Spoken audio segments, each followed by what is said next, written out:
Hello friends, good morning. 8:30টার সময় এখন স্কুল হয়ে গেছে, 9:30 স্কুল থেকে এসে গেছে, এসে ফ্রেশ হয়ে স্নান করে নিয়েছে। এখন 10:30 বাজে। একটু গান চালিয়ে দিয়েছি, নাচ করছে। আর তারপরে আর কোনো ভিডিও করা হয়নি, কারণ বাড়ি আসলে মানেই যুদ্ধ। এখন স্কুলের টাইমিংটা কমে গিয়ে না অনেকটা প্রবলেম হয়ে গেছে।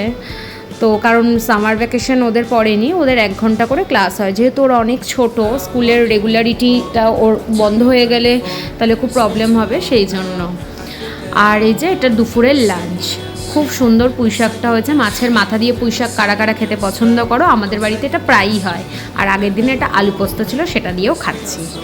আর এটা হচ্ছে আমাদের কিন্তু গাছের লেবু। গাছের লেবুটা না ভীষণ সুন্দর। আমি কোনো এক সময় আমাদের ছাদে গাছটা আছে, এত ফল হয় ঝুঁকে পড়ে, দেখাবো আমি এক সময়। আর এটা হচ্ছে রাতের ডিমের ঝোল বানাচ্ছি, হালকা করে ডিমের ঝোল বানাবো, কারণ হচ্ছে গরমকাল, বেশি রিচ খাওয়াও ঠিক নয়, সেই জন্য।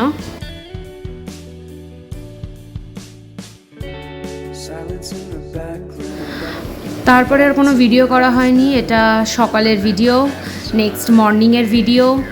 তো এটা কোনো কাজের জন্য আমরা সেই ভিডিও আর করে উঠতে পারিনি। তো এটা আমাদের বাড়ির খুব কাছেই এই ছেঁড়া পরোটাটা বসে। তোমরা এটার অনেক রকমের নাম হয়, ফাটা পরোটা, ছেঁড়া পরোটা, আরও অনেক কিছু বলে। তো আমি ফাটা পরোটাও বলি, ছেঁড়া পরোটাও বলি। আমার ভীষণ ভাল লাগে, নর্মাল পরোটার থেকে এইটা খেতে প্রচণ্ড ভাল লাগে। বিশেষ করে এদের এই পাতলা যে তরকারিটা হয়, হাজব্যান্ড ওয়াইফ বসে খুব ভালো করে। এদের 11টা মানে 10-10:30টার মধ্যেই শেষ হয়ে যায়। আর এই লাউ শাক, আলু আর কুমড়ো,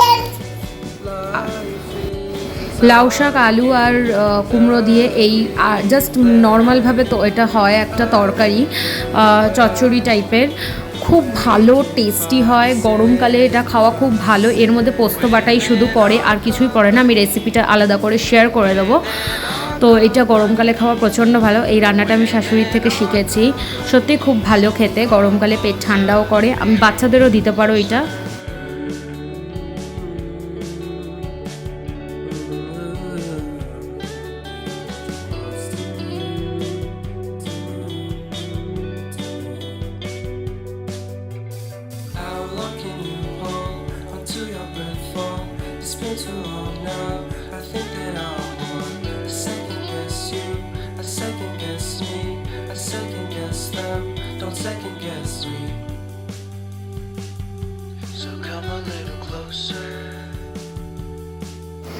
আজকে চিরুনিটা পরিষ্কার করলাম, খুব নোংরা হয়ে গেছিলো।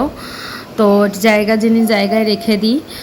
আর এসআরকের গান কাদের কাদের পছন্দ হয় 90s-এর, আমার এখনও খুব ভাল লাগে, বিশেষ করে এই মুভিটা। টাটা।